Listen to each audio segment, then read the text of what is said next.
fast indeed. And it is Laxman Gunasekara Wickramaga from Sri Lanka taking on Ji Hui Zhu from China. Ji's in the black and red. Laxman is in the red, and I'm going to say it now, Tony. I think that the domination of red might end here. I have a funny feeling, unless Sri Lanka can really pull off something amazing, and Ji Hui Zhu has a bad day, I think we're going to get our first black winner for a while. Well, it's just a but it has been an interesting little observation there. That it's just a statistical anomaly, is what it all was. But I wonder if some of the fighters going, hey, hold on, I'm fighting in red, maybe this will work for me. Well, I think we're going to break that stat right now, and stats are there to be broken, let's not forget. So, well, for sure, Laxman, yeah, I said I'm not going to put him out of it, but he's here to, knowing that he has to take the fight to China, that it's not going to be an easy fight for him. Look at the way China's using ready, the Lei Tai.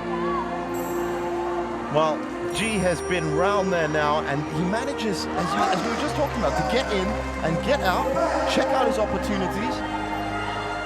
You've seen some of the circling when you looked over at Tao Lu. Now you see what they mean about circling. Watch Ji circle around the Lei Tai. Opponent the same, but he's not going to reach in, and Ji has this distance and is still able to make it up. And that's a great thing about Laxman, because he's trying to be the aggressor and he's trying to come in. Beautiful side kick. What a kick. Side kick just off to the shoulder, the left shoulder of Laxman connected. He just tried a hook kick, and Laxman said, well done. Laxman said, I can get under that and push you off. Oh, I didn't expect that, and now you can just see that Ji's holding off a little bit. Well, Ji's corner told him, don't worry about that. He was going for a high kick, and he was just caught. That's what happens. And what a takedown! We just saw. Well, as I said, these Chinese fighters and Vietnamese fighters and experienced fighters managed to push up their points. He's already on 5 and wasn't counted. No, but that thigh kick that he just mounted was, and that takedown was, so that's two points, and he's made his way back to the middle of the Lei Tai. Because look at that. He doesn't want to lose. Look at him circle around inside that yellow warning line. The crowd are really getting into this one.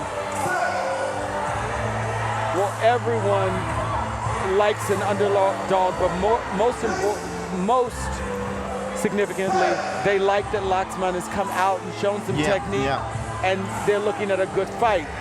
That is a great fight. It was a great punch.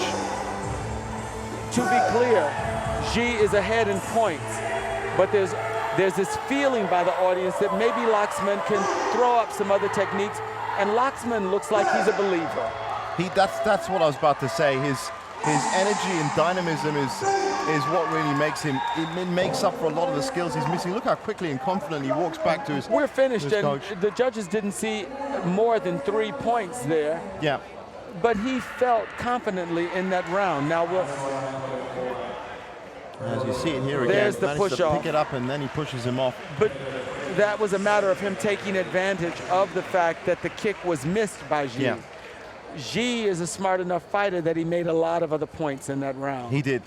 By the time that happened, he was already 5 or 6 up, and then after that, you do get the impression that, as I said, by knowing how to get in and get out, that more were going to come. And he did hit double figures, as you'd expect, but again, you don't really think he moved out of first gear with that one. He was, maybe in terms of evasion, yes, because I don't think he expected Laxman to be coming in so quickly, but in terms of defending techniques and defending styles, there wasn't much that needed to be done. So this is where Laxman really embraced this whole idea of show no fear. Yeah, exactly. That's it. This is the case. He's doing it again. Nothing, except that China's not going to have that happen from the center of the Lei Tai. Yeah, absolutely, no way. Look at the timing. Yeah, he pulled back and then pulled forward. Perfect. Laxman missed his thigh kick. And this is where that's right. just in case anything happens in the rest of the round. He's already 3 up now. He's going to circle. He's gotten himself out of the danger zone there. It does look like Laxman's looking a little bit more towards the push-off now. That could be dangerous for him. Wow, look at that combination, and then the takedown as well. He's happy, he's liking this. I think I just saw his coach tell him to go. Tell him he's open over there. So let's see what G does with that, whether it's a kick. That's a nice roundhouse kick, but not scored. It was blocked. It looked like it was Did blocked. he block it? Yeah, it looked like it was blocked, and then he tried to come in. That's the other great thing about G, because look at the distance. Look at the amount of distance. But he knows that he can get in fast. It's just like his teammate that we saw is able to slide in. So just the 2 solitary points right now for Laxman.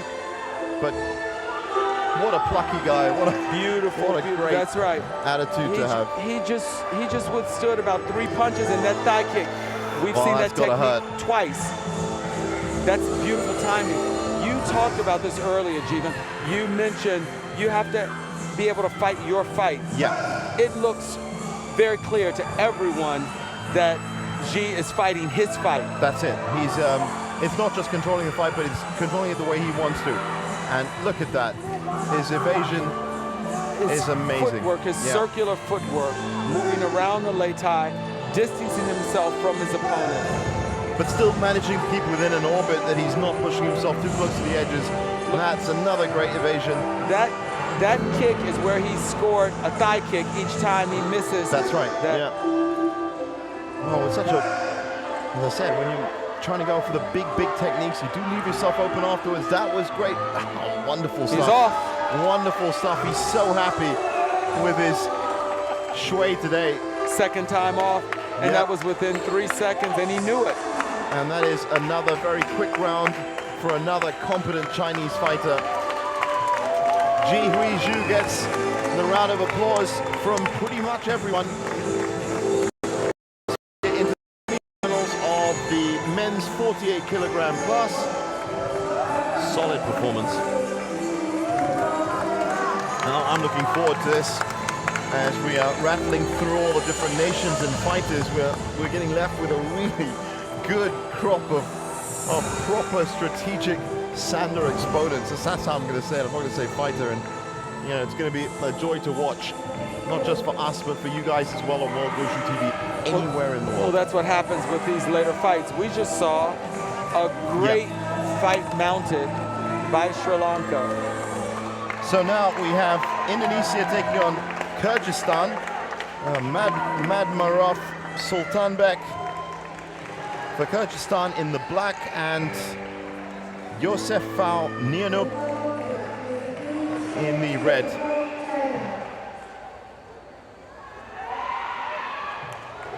This also a quarterfinal. In fact, we've got quarterfinals all the way through. A lot of semi-final berths. In fact, 26 of them. And that just gives you an idea of how big this competition is at the 13th World Wushu Championships. We're dealing with 26 semi-final berths just on one afternoon session. Sultanbek is facing a hometown favorite here in well, this is it. And you can hear from the whistles immediately. Indonesia in the red, and look at that. He's just trying to get the push off there because he realizes how close he is. Looks for the throw off, gets the takedown anyway. Wow, this is great fast stuff. And furious from that 48 kilograms. Scored one apiece for that. Oh wow! So someone saw a punch in there or a thigh kick. So now that's this thigh kick. Madmarov is trying to make his mark. Good duck. And Yusuf should get that. While both went down. I didn't see who landed first. Black went down first, but you saw the roll, and that's what. Nice punches there from Indonesia.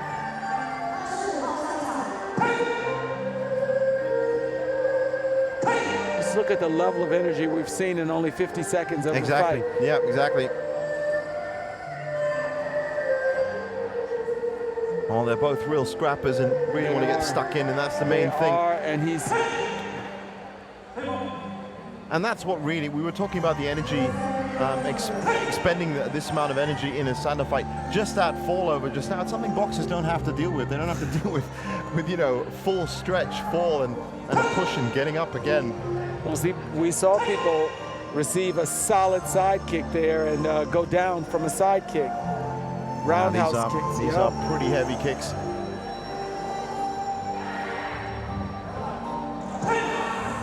There you have Sultan stepping in and throw over his hip.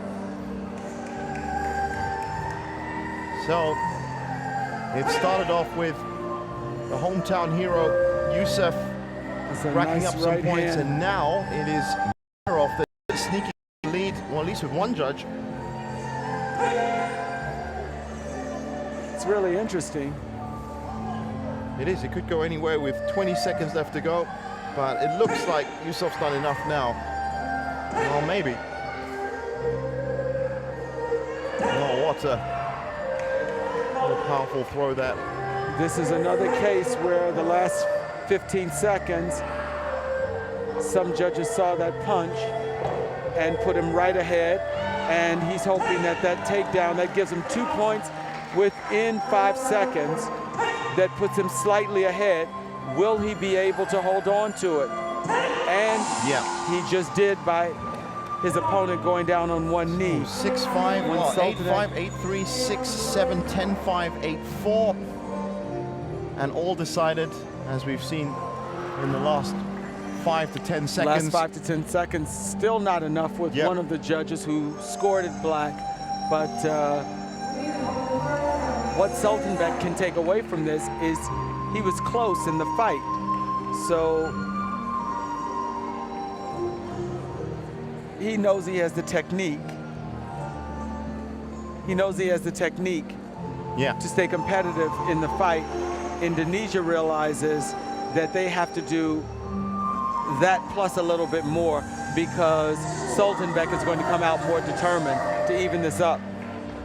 Right, and that's exactly what these coaches here are telling them.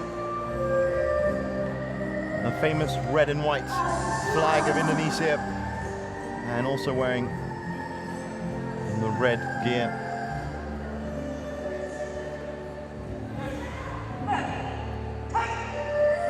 So off we go again, another 2 minutes, and this could be, if Youssef can engineer it well, another Indonesian fighter into the semi-finals of another weight class. He almost stepped off. He couldn't hold his forward motion. Have another glove off. We've had a lot of gloves off. That just shows you how tight people are on. Into the next round, That's so right. they hold on. It's a very important next round, as we well know. Here's something that you see with the platform referees enforcing this no coaching rule during these types of breaks. So if they see the coaches attempting to coach their fighters, they will quiet the coaches and let them know that they risk a penalty.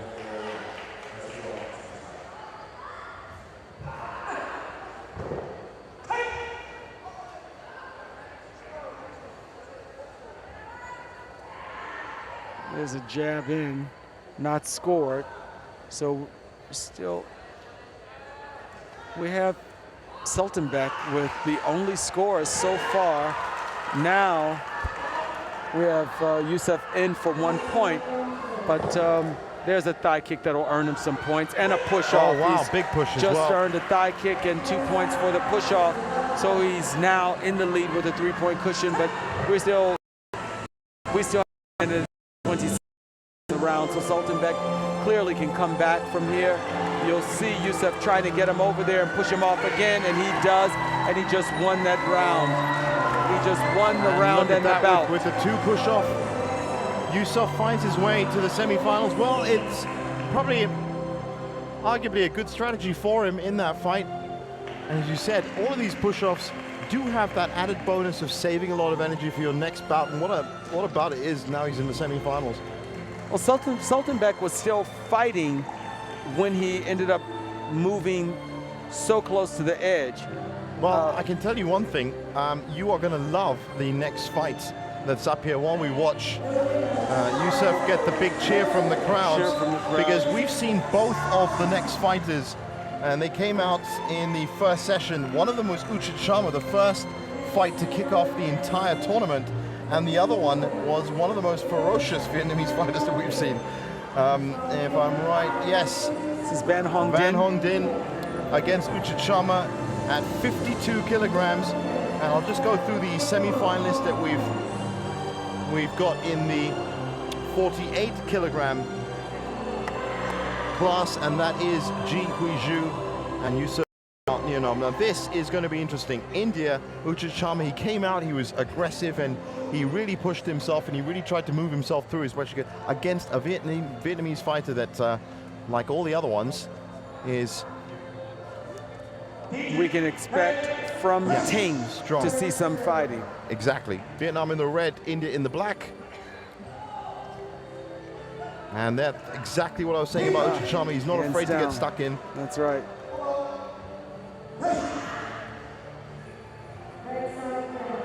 Well, looks like both fighters giving healthy respect distance. Nice kick. Nice kick there from Dinh. Not scored by everyone, but just trying to hang on, just hanging on. And I think it's probably going to help Uchit a lot that this Vietnamese fighter does give him this amount of respect, because most of the Vietnamese fighters haven't been giving anyone any respect. But look how quick he is. Look how fast his legs are. He's pushing. So didn't score with everyone on those thigh kicks, but the speed of that front leg thigh kick, it's impressive to watch. Look at that.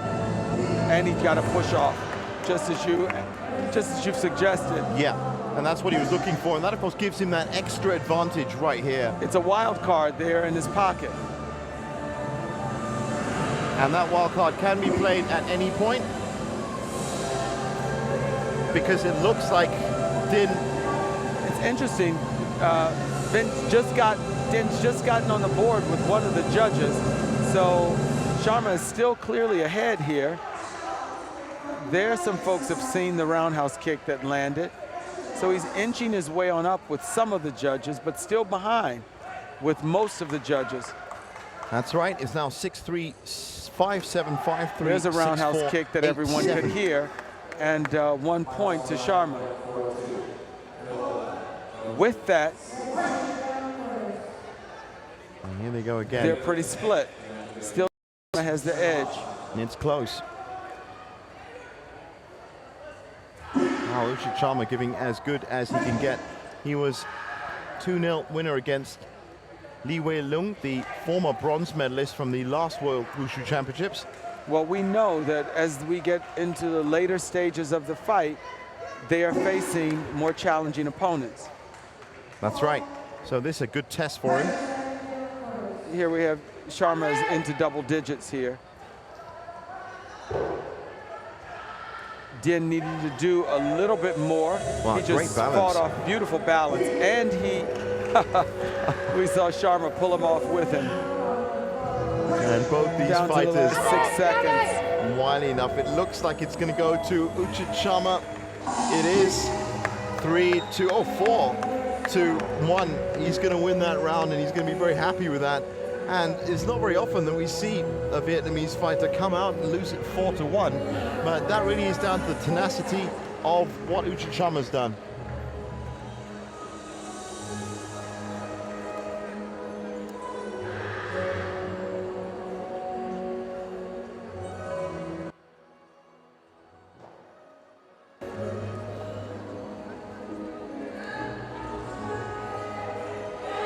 So he looks pretty calm and composed, Uchit Sharma. I always have a healthy respect for fighters that hit themselves when they're between the rounds. And he just hit himself on the head 3 times, hit himself on the chest. And you do get the impression he can't be that tired or that out of it. You'd never do that. It's not logical to do that. Maybe just shocking himself up for another round, because he knows that he can't really afraid to give anything up in this round. Yeah, He's close to a spot in the semifinals here, but you know that Din's going to be coming up with a lot of firepower here in the second round.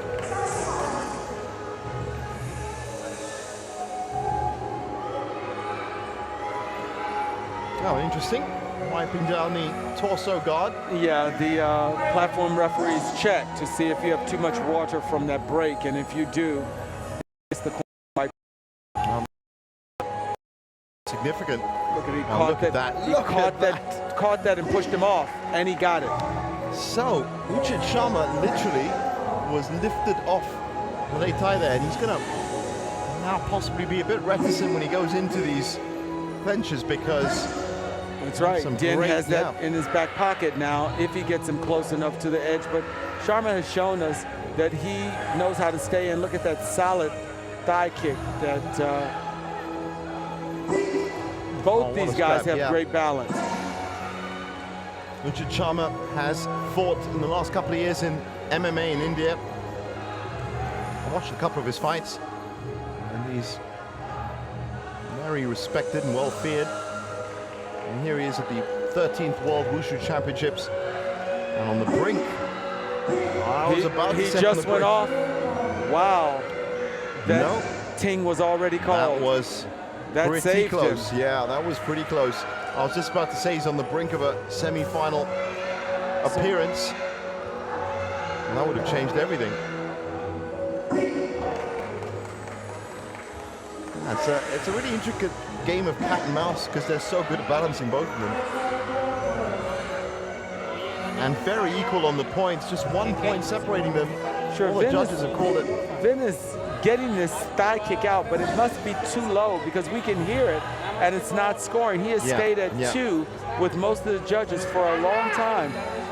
Both of them still a low scoring round, and he just got 2 points. And we have Sharma still moving around down there, even on the late tie. He's a determined fighter. Understandably so. 30 seconds. There's just a tiny bit that in. thigh kick just edged Sharma above Din. Well, that push kick will edge him with the judges that saw it, but not every judge. And it looks like it. He just has to stay on the late tie, and he should do it with 10 seconds left. He's going to win 3 out of 5 judges right now. Just a couple of points roundhouse max. kick. Roundhouse kick earned Din some points, but that takedown gets 1 point. No, it's going to be close. It's going to be very close. Oh, look at that with that last move. Uchit Sharma manages to close up in the last category, and that means that he has won it. But look at those scores. Just won it, yeah. He's just tied won on 2 judges. So it comes down to a 2-1 win with the other 2 judges split. So Uchit Sharma has made it through to the semifinals, but by the slenderest of margins. So this is a really tough loss. It's a really tough loss for Vietnam team. Yeah, exactly. They're not gonna like that. No, because you can see the coaches looking in disbelief. Still, but Din gave it everything, and Sharma, to his credit, gave it everything. Fighting to the really last did. second. Well, I did say you were going to like that one, and it's I knew from when we first saw him when he came out, even though he was against a different type of opponent, you could just see his tenacity, his ferocity in there. So now we have the 26-year-old Indonesian fighter Gunawan, and he came through against Mankan Lam on session 1. 2-0, that was in the round of 16. This is his quarterfinal appearance, and it's going to be against Jose Enrique Garcia de Alba of Mexico. Well, we saw Gunawan put up a really strong fight. Yes, before. yes, we did. We saw him. So the question is whether Mexico will give him enough of a fight to really challenge him. Now that name, I have to say, is familiar. I'm just checking the list. So, Mexico and Jose in the black. Kick, and he lost his balance there. Gunawan went down, so there's 2 points, and he's trying to get them back easily, but he's got, wow. He had to lift him up. He couldn't even hook his leg. And he's got a hometown crowd solidly behind him. Exactly. He's a pretty well-known fighter around these parts.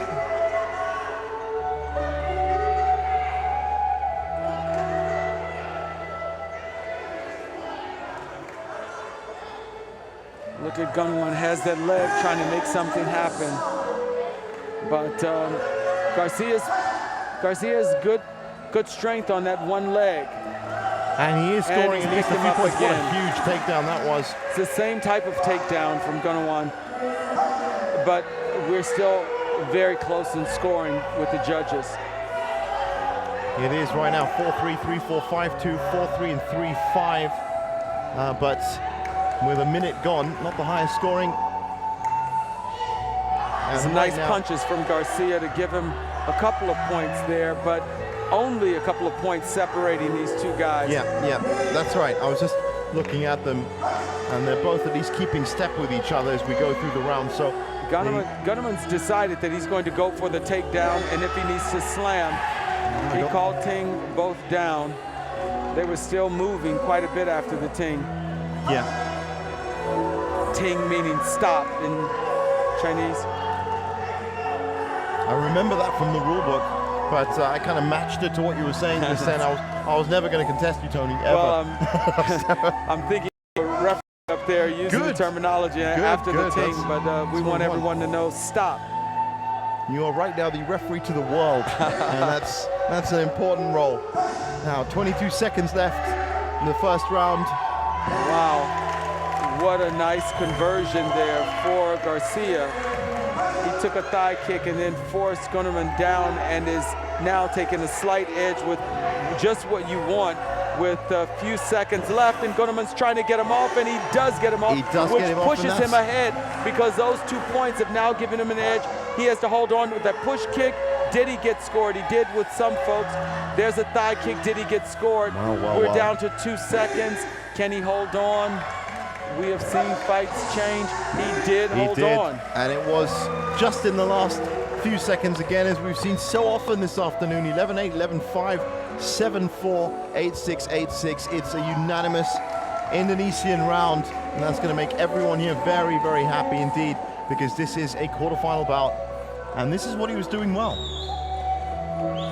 There, Garcia reversed on him. He picked him up, and Garcia reversed on him. That one was more successful. Gunnerman. Let's see if he can come through and take this second Mexico round. knows, and his coaches know, his corner knows that he was leading there. So he's neck and neck. This is a competitive fight. So it's within him to go ahead and take this second round.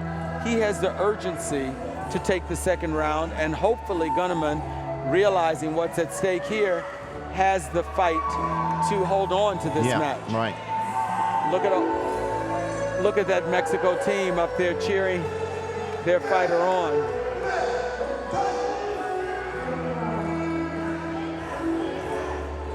Both fighters respecting what they have here. Well, exactly, and it's got to be a careful. He's got one takedown, so he's gotten 1 point on the board. Garcia does. And he just scored with a couple of punches, but so did Gunnerman. From Jose to get himself out of trouble. He was loitering dangerously close to the edge. Gunnerman just made good use. He made good use of that clinch. So that's pushed him ahead. A couple of points clear at least. Good kick. Not scoring range. There's two solid punches from Garcia. 1:12 on the clock. Let's see if he can. And I think Jose Garcia is asking for some of that moisture to be mopped up. The referee's asked him to fight on. Yeah, he can see it. Yeah. Look at that. Well, that's a pretty wild kick down there. And he was open for a few seconds. He knows to stop Gunnerman here, because in those clinches, the last round, Gunnerman down. Yeah. With only, and there was a thigh kick that earned him some points and the edge ahead. So this is where Gunnerman's corner needs to help him realize that he just no point there. No point, but no points. No. Gunnerman is close. He can edge this out, but Garcia is in the lead with some of the judges. It's not enough of a cushion. Well, he's getting a lot of support in these last 13 seconds from the Mexican contingent. Look at this. We're counting down, and they're going to send this into a third round. It looks that way, and it's by the closest of margins again, unless, no, Gunawan can't do anything about it. So, wow, Mexico wins it 2-1, split decision with the other two decisions. So close, these last two fights that we've seen, and we're going to a third and deciding round here. Jose Enrique Garcia de Alba from Mexico has shown he's tough enough. The momentum, corner really trying to push him, urge him on, because now Garcia is known he's come back by winning a round. He came back after losing the first round and just put himself back in this bout. He doesn't even need to sit down because the adrenaline is surging for him. He's all ready to go in, and that's his supporters that he's just walking in front of as well. They're all very happy. The rest of the Mexican team, of course. And a little bit of a pat on the head, and he's off. And you know what? I fancy his chances here. He marshaled that last round pretty well.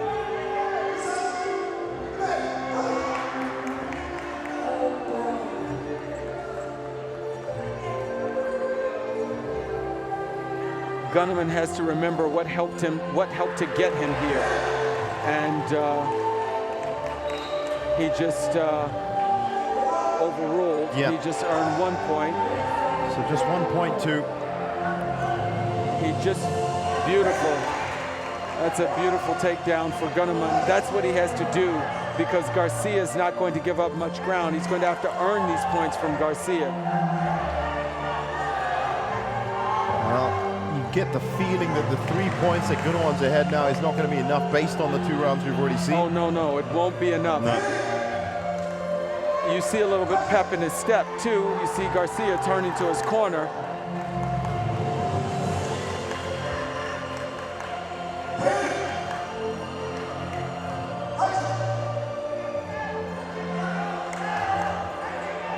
Gunnerman knows that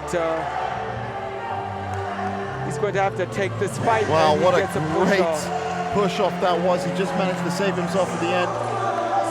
So that in the pocket. There's a side kick, but his opponent just earned those 2 points back with a side kick, an easy side kick. But now, of course, Jose Enrique has to stay away from these edges. What a kick.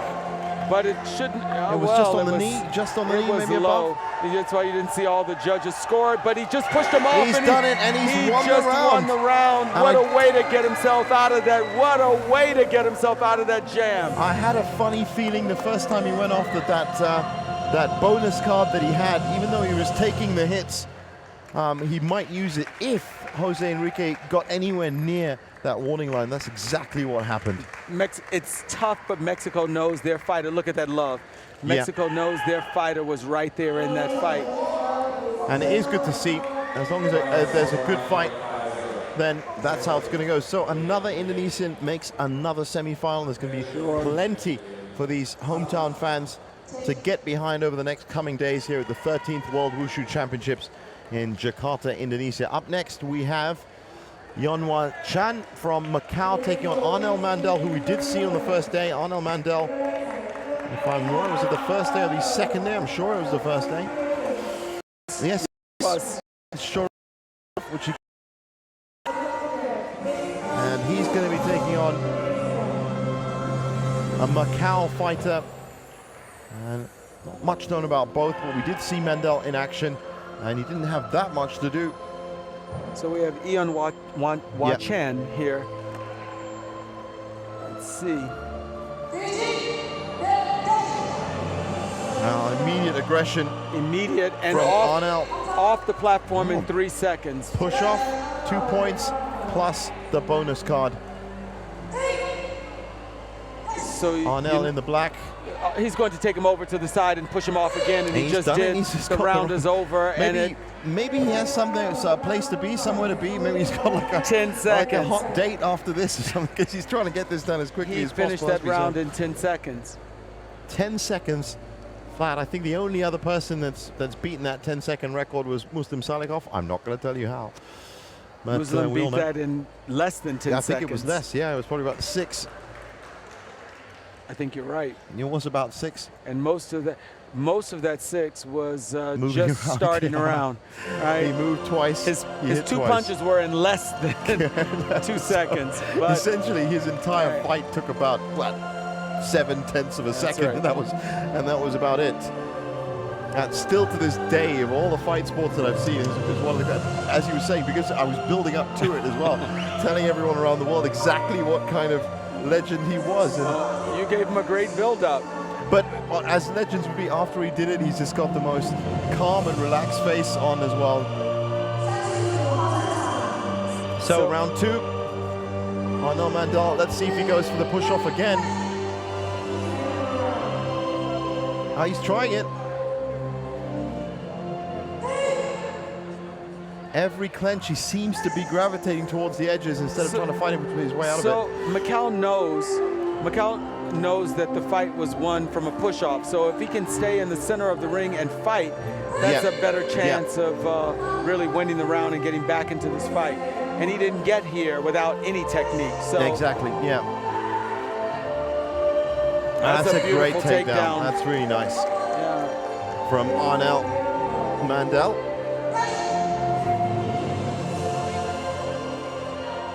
If he can get it, he's willing to take it, and he just did. So that's another push-off, and he's already try. Ion from Macau is in trouble. He's behind on points by at least 6, and he's also, wow, that's a big kick. That's a good roundhouse kick that he got in. He just lost 1 point, but the roundhouse kick helped in. His headgear is off here. Now perhaps Macau. Interesting that he was going to keep running. He didn't really notice for a second. Better to keep that on, mate. Trust us. Just shows you what in the zone he is. Yeah. Then he's trying. He's trying to figure out what to do. Do I go low and get this guy? Mandel is willing to go either side. If I can't take you over my hip, let me hook you and pull you down. Mandel's looking strong. He's now hit double digits, and of course has that wild card push off as well. Ion now has to stay well within those yellow lines. Look, Mandel is willing to carry him from the middle of the ring over if necessary. It's not 100% bulletproof, that plan, but wow, there's another takedown, and that's going to take him clearly into double digits for all judges. So this is a cushion. This is the cushion. He can now try his luck with some other techniques for the last 45 seconds. 45 seconds, he solidly put himself in the lead. And there's that same takedown he just tried and was able to block. Was able to block that roundhouse kick, but the judges saw some score. Well, how about that little trip up? Didn't need to follow through with his rest of his body. He threw Ion off balance. 17, 15, 14, 12, and 11 for Arnell Mandel. Good showing. Good showing. If he wins it now by a push-off, it would actually be a crime with the amount of points that he scored. And you notice that he hasn't gone for it. He hasn't gone for it, no. He's looking for a clean fight in this second round. To his credit, Chan is making sure he leans in. There's a takedown another for him, takedown. 2 points. Is it going to be a 20-point spread? He might. He's at 19. He's at 19. He's about to get it from a push-off. Now he's going to go for the push-off. Oh, well, just 1 point before. With the 2 points he's going to get from that, it has taken him over to 21, 19, 18, 16, and 15. But look at Ion, 10, 11, 11, 10, 8. So a competitive fight indeed. Very much so. It's a shame for the fighter from Macau, but good showing for Mandel. This is the fight Mandel wants to have at this point, where he's able to score this many points. So that's another semi-finalist for the 52-kilogram category. We've got Uchit Sharma from India, we've got Gunawan from Indonesia, and we now have Arnel Mandel from the Philippines. Looking like a nice Southeast Asian card that we've got here, and I wonder if Turkey can pull it off now. This is the last of the quarterfinals in the 52-kilogram. Kyrgyzstan's Sulaiman Kululu Turabte, who we did see earlier. He had a 2-1 win over Atsushi Tokuno on the first day. Up against Selahattin Yildiz. I don't think we've seen him before. Well, let me just check my incredible statistical memory and see. No, I don't think we have. So Yildiz is in the black from Turkey, and Taratub is in the red from Kazakhstan. Oh, Kyrgyzstan, I'm sorry, not Kazakhstan. That's right, it's Kyrgyzstan, yeah. Kyrgyzstan.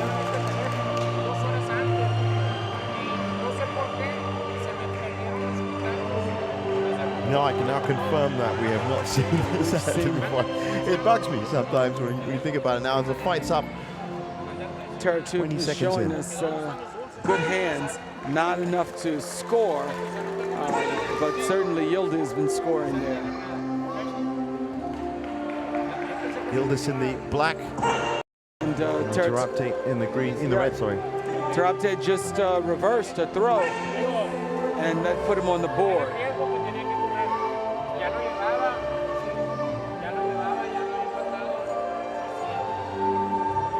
Both fighters really trying to make something happen, in contrast to those fighters that sort of wait and let's see what happens. And it's paying off for Yildiz. He's building up that lead 1 point at a time. Good flurry there from both fighters. Both fighters. Scored well. Definitely more clean connections from Yildiz. Turabte is held, and he's down. So, already double digits for the Turkish fighter in black.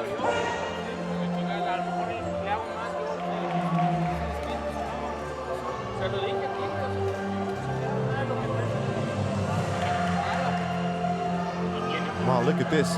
Neither of these fighters wants to be seen as passive. No. Slightly shorter fighter in Taratub, but he's willing to reach up there and get his hands out there. This is what we mean about making something happen. And he knows that Yildiz has that left roundhouse kick is pretty dangerous. Yildiz is putting it up quite often. Wow. That's twice. Look at that from both sides.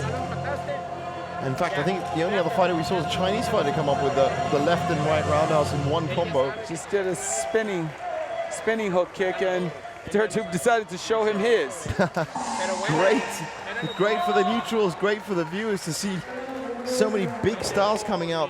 6-4, 10-3, 7-2, 9-3, 9-1 was how it was scored. Unanimous for Turkey in the end. Let's see what we have there, and a reverse. In that case, that was a nice reversal. It just looks like a very tricky maneuver to pull off. But we have seen some of the other fighters just hold their ground and dig in and become literally like a tree trunk. And they're not going to go down. Look at how intently. Yeah. He just won a round. Exactly, he's looking focused, and he's actually having an active discussion here as to what he should be doing. And that's good to see. In conversation for fighters, sometimes you can really tell from the way they're speaking as to whether they're out of breath, how much they can really hold on to. And that was calm. And that just means that there's been a lot of conditioning for him in the gym, in training, to make sure that he's ready to perform for 2 clear, good rounds. He's 1 round up here.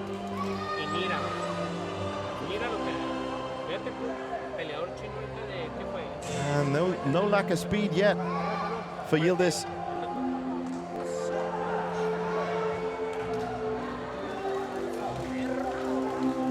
Well, it looks like he's got Tarabte just on the defensive a little. What a throw. Great throw. Still nothing scored though.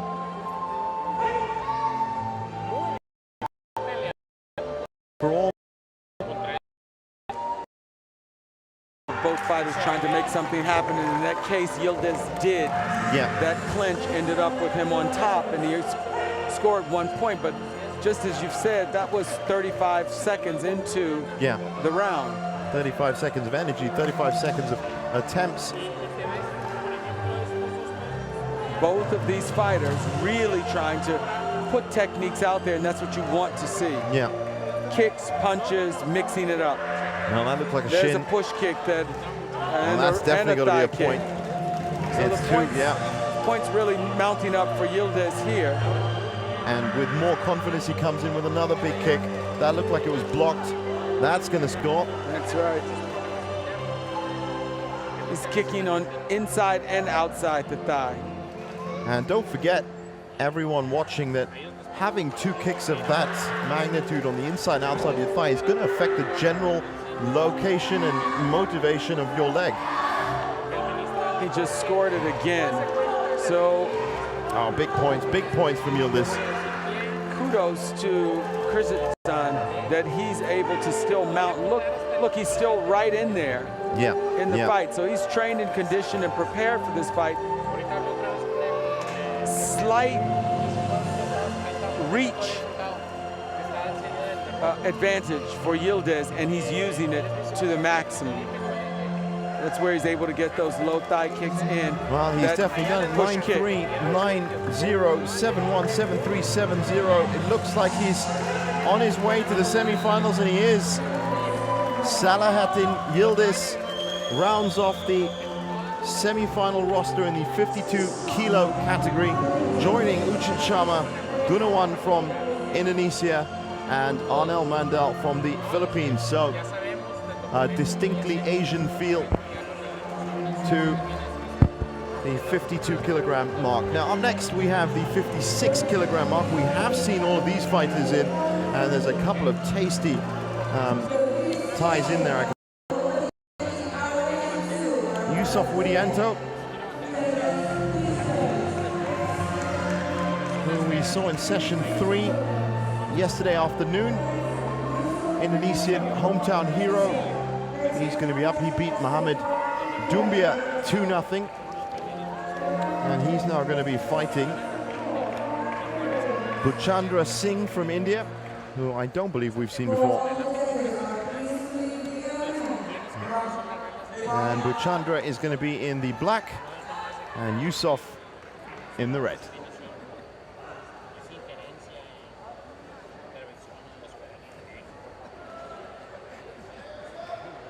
Oh, slight delay.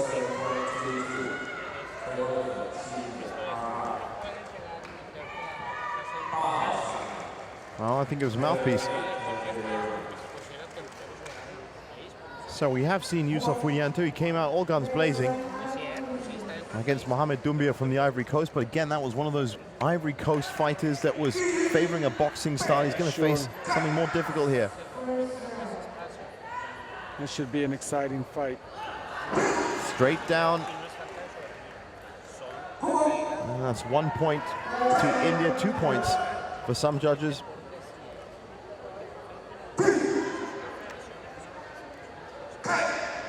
So Yusuf still not on the board as of yet.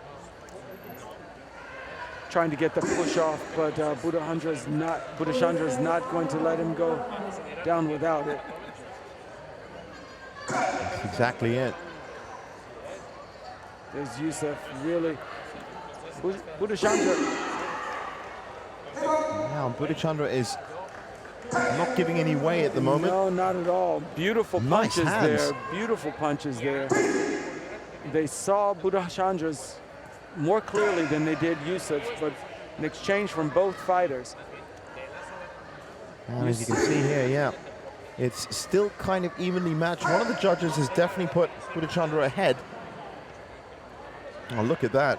Trying to break out of the clinch. Get the takedown. We could hear that absolutely roundhouse thumping kick from there. And then the big slam as well. Roundhouse kick was from Red, and that exchange was from Buddhachandra, and then the takedown. So that combination earned him 3 points and puts him in the lead. Buddhachandra just tried. I'm sorry. Yeah. Buddhachandra just tried and ended up on the bottom of that takedown. So the points now falling a little bit more to India.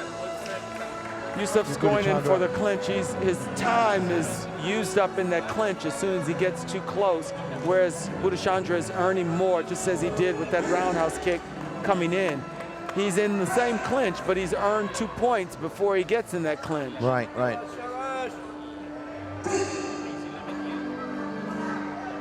Now, it looks like with 42 seconds, still a lot of time, as you said, Tony, in a Sanda bout. So here's a lesson, Jivan. If you're going to end up in a clinch, score a point before the clinch and after the clinch. Yeah, because you can't score during the clinch. That's right. Let's see what happens there. No points. No points.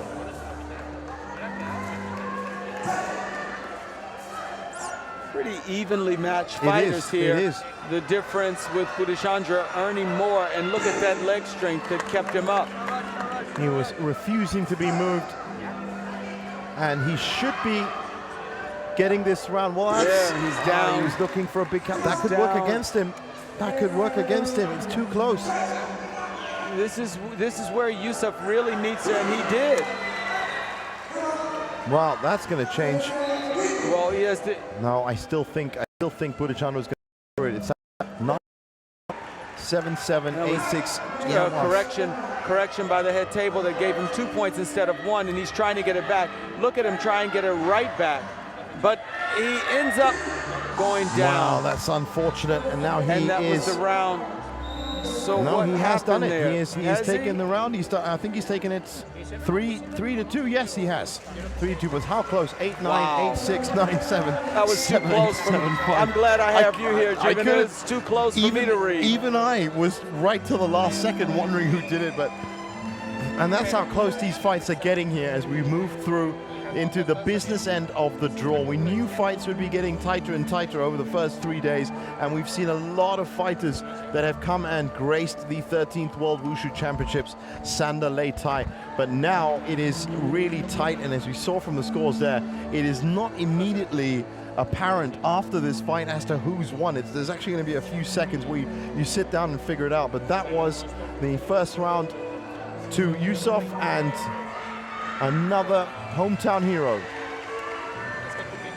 So nice now if we the got a nice key collection here, of them together, yeah. the key here is to be able to hold on to this because that was so close. Yeah, and correction on my part, Buddhachandra we have seen, he took on Brandon Romulo Montalvo from Peru and came through 2-0 on that one. I had this itching feeling that name was a bit familiar. Well, Buddhachandra right on the board already. Just 12 seconds in, and which you would expect. He knows, and wow. Wow, what a kick. Oh, and he turns it around, and he gets the takedown. So that's a great way of turning the attack into a nice point score for yourself. And the interesting thing is that roundhouse kick that Yusuf threw wasn't all. Right now, Yusuf has been scored with just 2 points from judge number 5.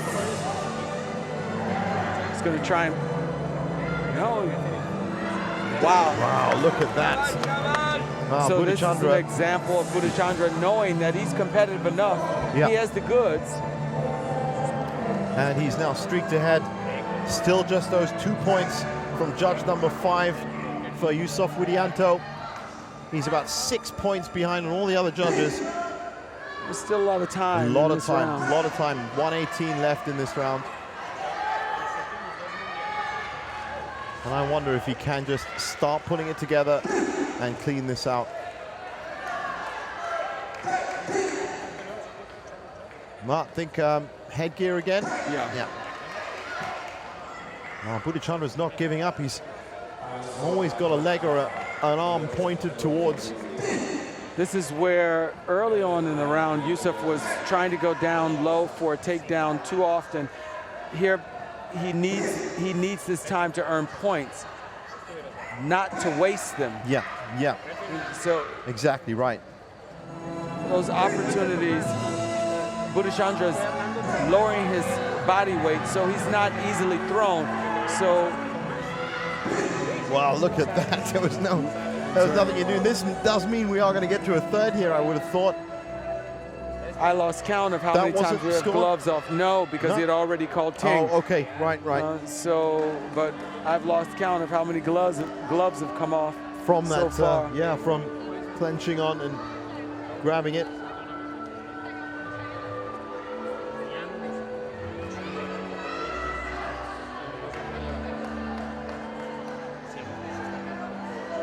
So, as we wait for Budachandra Singh from India to get his gloves taped back, we have a very urgent Yusuf Widianto who's looking with his last 44 seconds of round 2. He's already 1 round up to just bridge that gap and hopefully not take it to a third.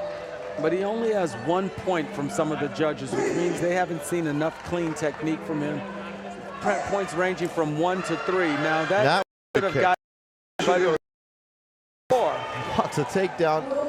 That actually shook the Lei Tai.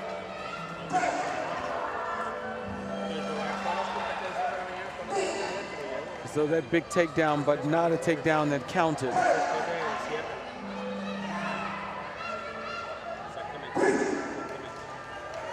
Now, would you have a look at that? He's running out of time, but as we've said, 27 seconds is a lifetime. Make it up. Yeah, he could make it up. Could maybe even get a double push-off in that time. The clock will get stopped. He's not that far behind now. No, he's not. He's close enough that if his techniques earn points for him, he'd be okay. Yeah. But they're spending a lot of time in the clinch, so the time is just wearing down for him. Well, he's pushed him off. He has pushed him off. That's going to be 2 points plus the wild card with 7 seconds left to play. And look how close it is. 6-6, 5-6, 7-8, 4-5. It's only the 8-4 at the end, which he's probably looking like losing now. But if he can just pull off a good kick-punch combo here, could push him through. And you can believe that India's corner is looking at the scores too. Yeah, they are urgently looking at that, and they're wondering exactly what we're looking right now, because they can't tell him anything, but they can look. Well, if it was just a punch he lands, then he's going to go ahead by Judge 1. He's going to tie up Judge 2. He's going to go he's going to tie up Judge 3. And he's going to tie up Judge 4. So he actually needs more than a punch. He needs a kick. Not supposed to coach him, but they're busy coaching him. Well. No one saw that, but he needs a kick. A punch isn't going to be enough. He needs a kick or a takedown in these 6 seconds. If he's going to in the clinch.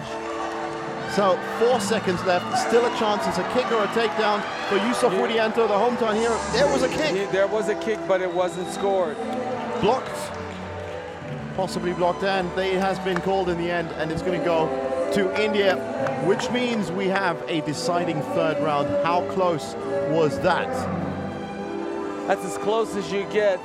It's a shame that we couldn't see what's happened in some of those other fights, where when you're that close, you're able to make the difference and hold on to that, because Indonesia had that round already. But that's a determined Budashandra that said, even with that wild card of a push-off, he was determined to stay in that round, and he did. Well, this is to decide the first of the 56-kilogram class semifinals, and all 4 of them, and all 4 of the 60-kilogram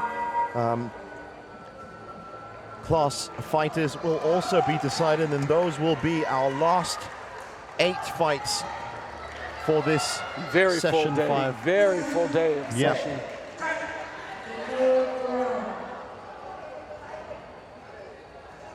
Beautiful, what a beautiful kick. This is where you make sure that the judges see the technique. It was cleanly viewed and cleanly executed. Well, look at that. And he goes down, so that's 2 points. That's 4 points already for Yusuf there. That's fantastic. Good start. But this is what he needs, because we know that Budashandra Look at him try, look at the circle. And he was looking for the throw. Gurachandra has been initiating a lot of these clenches. He has. But this is where Yusuf has realized that he has to hold on here and stay strong, whether it's that powerful roundhouse kick that we saw or the takedown, because as we see, wow, that was beautifully done. Gurachandra is trying to push him on off the edge there. And that was really well done. Still so beautiful. He just caught it and he just went down. So he lost the 2 points. His opponent gained the 2 points, but he gained the holding on. And he got it even though the glove came off. He got a glove, but the glove came off. That was a desperate technique, really, from Gurachandra, but he needed to claw up this rapid rise of points that Yusuf was pulling off. He was on a 6-point run unanswered at that stage. It's too bad because clearly he was holding on to something, except the glove came off. So you see them talking, the head table. He shouldn't have lost that if he was holding on to the opponent, but the glove came off. Yeah, you can see where there's the gray area as to there's how something it can work. happening because we see too many gloves coming off over here. There are a lot of gloves. In fact, today, you're right. Possibly the moisture, but there are a lot of gloves coming off, and in that instance, it prevented. And you see now, it actually prevented the score. You see him trying to muscle Yusuf around to get that other. Yusuf just got a roundhouse kick, and he got the roundhouse kick takedown. So that's 1 point to 2 points for Yusuf. He's just hit double figures. Looking good for him, but still not enough. He's got to make sure he stays in. He's got to make sure he stays in and away from the edge of the ring, and he just showed us that he knows how to circle around. And you can hear the shrieks coming from all the Indonesian fans around the stadium. This becomes a nail biter, but 45 seconds is a lot of time in Sanda time. It is. It's just 4 seconds there before the clock is stopped again, so he doesn't have a huge cushion except with that first judge. Good kick that 2 judges saw, and that's put him up. 2 judges saw it, right? That's given him a good buffer. You see Gurachandra moving for that. Gurachandra's moving for that. Let me get you off this lei tai. I have 24 seconds to get you off the lei tai. That's exactly it. It's route 1 Sanda from now on. That's right. Well, if it works and it gets you a berth in the semifinals. Someone's done it already earlier today. Look at him. He just charged at him, and he's going to. Well, no, he's too close to the edge. Well, that was really nail-biting stuff. That's a lot of fun. Look at that. Look at that. He's trying to. Both he's fighters, going to try. 2 seconds. He's going to make it. Look at that audience. Well done. Well, Yusuf Widianto, 10-5, 8-3, 8-5, 10-5, 10-3. But what a final few seconds. It was the runaround. Nail-biter. So he goes through, and he's our first 56-kilo semi-finalist. Up next, 2 more fighters that we have seen earlier. Felipe de Lima Suarez from Brazil. I just have to say, maybe a tough loss for India. He's dejected, but you know what? It was great. Coming back. He's dejected, but coming back, winning that second round. And taking it right to the wire. That's right, to the wire. And so his corner's telling him it's okay. So, as I pointed out, Felipe de Lima Suarez of Brazil, he was a 2-0 win over Henrik Azatian from Armenia. That was in session 3. He's going to be taking on Kyrgyzstan's Armanbekov Avazbek, who we've seen. Yeah, and we saw some great moves from him as well. And he dismissed Elchin Eminov of Azerbaijan 2-1. So it's going to be another brilliant fight. The Brazilians have really switched on of late. We saw Maristella earlier. We saw Carl Henrique with a massive fight at the end of the first session. And look at that. Brazil in the red comes out fighting. Exchanging thigh kicks and roundhouse kicks. Well, yeah, and look at the points already for Armanbekov. He's up to 4 with just 10-15 seconds gone.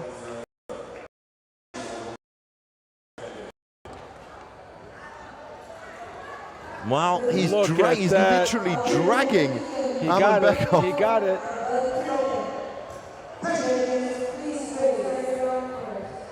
You know, they might seem a bit small. They might seem at 56 kilograms. Bekov just got the light. point back, but it's evenly matched scrappy. so far. Yeah, it is scrappy, but they look like they've both got the right intent. that's right. Wow, look at that. Nothing for the shin, and the punch. Beautiful roundhouse kick that's caught. Catches the roundhouse, gets the takedown, gets the points.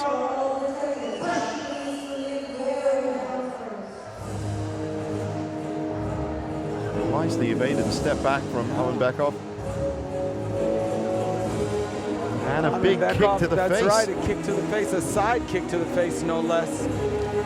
That's a good hook there, not scored. Well, that's one of the things we did see from Bekov. Avazbek was quick hands. He got points for that. You could hear it hit the chest protection. So now that was Brazil trying for their own kick to the face, not scored. Yep. But a side kick that should be scored. It was by some of the judges. And the points nicely building up, but it is favoring right now. Judge number 3 has got Bekov 6 points up, 4 points up for Judge 4, and 7 points up for Judge 5. So as much as Felipe de Lima Suarez is pushing out, it looks like the clock is going to help the Kyrgyzstan fighter. And it has. What a beautiful throw. That's not. It's double digits for him. 11-4, 10-6, 10-4, 8-6, 8-7. And it's unanimous that those quick feet and quick hands that we saw earlier in the competition from Bekov, Avazbek, have done him proud. What we've seen from these Brazilian fighters today, especially with the ferocity of their attacks for one, and on top of that, just their awareness on the lei tai as to where their opponent is, seems to be making the difference. And you can see here the coaching staff of Felipe de Lima Suarez just giving him a couple of tips. And he seems to be very active, very energetic. Felipe didn't mount enough points, and Bekov just kept extending his points. So once he was behind, while he stayed in there, earning a few points here and there, the cushion that Bekov had was already too great. Yeah, exactly. And that's what we saw from some of the other fighters as well. The Chinese fighters would always, in the first minutes or first seconds of the round, put up a buffer so that they can fall back on it should they need to. Another kick to the face from Bekov. One judge saw it, but he has very fast feet. It's a good kick to the chest. Yeah, it's a push kick that scored only by 2 of the judges for Felipe. So there's another big kick, roundhouse kick. People could hear that push kick, that side kick, I'm sorry. But still, not every judge seen it as a clean technique. That roundhouse kick will be counted.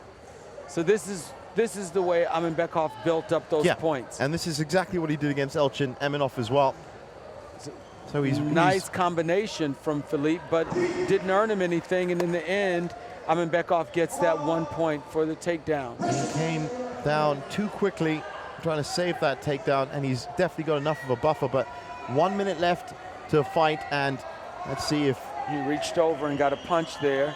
And here, within 1 minute, there he is with an 8-0. Yeah, and that's what we were talking about. In the early half minute or the full minute, you build up that buffer with just a couple of few attacks, even if it's on the defensive, because it means that when push shove in the second, you have something that could help you out. The fight doesn't turn on one technique. Exactly. But here we have at least one judge that scored him 8-1, 9-2. And those are the errant judges. Everyone else, one of them's tied him up at 4-all. That's right. but a little bit late. He's busy. He's got a lot of technique in there in his reserves. The problem is it's 22 seconds, and his opponent across a few judges has at least 4 points. Yeah. Ahead, has Bekov ahead of him. Well, it looks like Bekov could quite easily go through here, and it's going to be disappointment for Felipe Suarez. And the gong sounds, and it's 10-4, 6-7, so that's the one judge. It's a disappointing loss, 8-4, but 11-2. Yeah. It's great to see a competitive fight there. That's exactly it. From what you see him, he's not sure. He's very disappointed. Not sure what he didn't do enough of. Well, thankfully, Felipe, and you will be watching this. This is what you did. And then you can watch this again and again and again. Now, this is going to be interesting because Nassif Azar from Lebanon was the lowest scoring fighter. I remember from Nassif. Session 2. I don't think anyone is going to forget it because he came out and he literally sneaked his way through. And I'm going to say sneaked his way through because that was the lowest scoring, not just round, but fight. And he's up against Van Bao To, who is one of the most aggressive Vietnamese fighters. This could be over very quickly indeed, unless Nassif can come out and start showing us some of those styles that he didn't show us when he was up against Alessandro Irfrati from Italy. And that was a 2-0 win, but it was a push-off. Nassif knows that he's good from the ground. And so he might be hoping here that if our fighter can leg him and take him down. He pushed the other fighter, but Van's probably going to show him some kicks. And Nassif has some other techniques. He just showed us a thigh kick, but he's still going for the takedown and towards the edge. I wonder, we did say how it would work in the later rounds. Well, look at that. And there's someone here. Van has been able to take Nassif down. I don't think we saw that in the other fight. Well, the other fight that he was in against the Italian Alessandro was, he had a lot of time to work with, and I don't think that this Vietnamese fighter is going to give him that time. Van has a strong thigh kick, and he's taking him down again. At that. So, unsurprisingly, the points are falling towards Vietnam in the black. Look at him shuffling around. He's beginning to get into a groove here. He's making something happen. Each time he stepped in on that fast thigh kick, he scored on it. It's not necessarily doing any damage because clearly Nassif has strong legs there, but it's enough to score a point for him. So Nassif just a little bit hesitant here as to what he's doing. He's going in and trying to get those. He realizes immediately this is a much more skilled and much more experienced fighter. Look at him. He tried to grab it there. Doesn't work. Look and at the balance and the punches and the kicks. Look at that. Now this is a great showing from Van. This is what you talk when we talk about fighting out of the clinch. Van just demonstrated that was. And he's getting more and more into it as well. He's really enjoying this. You are seeing Van's fighting style. You talked about someone coming out and fighting their own fight. Yeah. So. Interestingly enough, Van just got passivity there. If that is in any way the platform referee, that's right. He alternates it. He alternates who he directs to start off if the fighters are taking too much time. Yeah. But Van got passivity, and that's amazing. That's incredible. But this is it. I mean, he's not having to fight somebody else's style and come up with a reactive style or a variant. This is how he would the gym. This just was if Nassif still hasn't done anything. Van just helped him by initiating some contact. Yeah. But Nassif is looking a little bit out of ideas, and this is what we feared might happen in the last round as well if he did come through. So that's a clean, as you'd imagine, unanimous vote towards Vietnam. And look at that, straight from the kick. Right. His whole body just moved forward, and he went into the throw after that. And the takedown, and that really is impressive stuff. And that's what you were saying about chain combos, chaining these moves together. So if one doesn't work, combination gives you an opportunity to have one or two out of a flurry of 4 techniques that earn something for you. if you have just one technique going out, when you have fast legs like these guys, you can give that one roundhouse, that one thigh kick, and you earned a point or 2 points.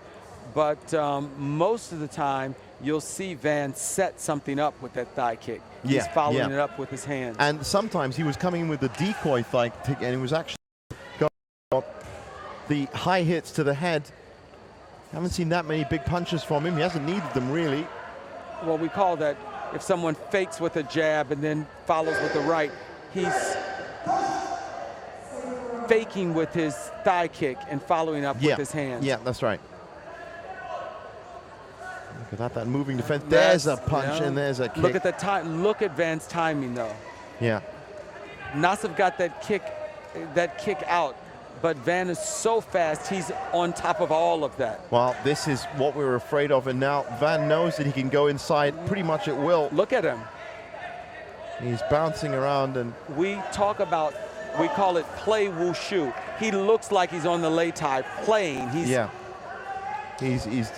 literally sparring away here. He's in his zone. You can see that, and someone's about to get a penalty if they don't move, because there's a lot of seconds in between. I think Nassif is a little out of sorts. He doesn't know what to do to get this fighter. Van just scored again with the thigh kick. So it's 0 points so far from all judges for Nassif Azar. In the first minute of the second round. We're under the first minute now. Nassif hasn't scored yet that the judges have seen, because the opponent that he's fighting has something every time he steps in. He has something. Now the ref has just admonished Nassif to go in. Nassif has to do something, but well, that was a bit of a sweep. Didn't work out for him. He gets 1 point for it. I think somebody saw a punch in there, but someone saw something. Another low-scoring round. We're at 29 seconds into this round. There's a thigh kick that you hear.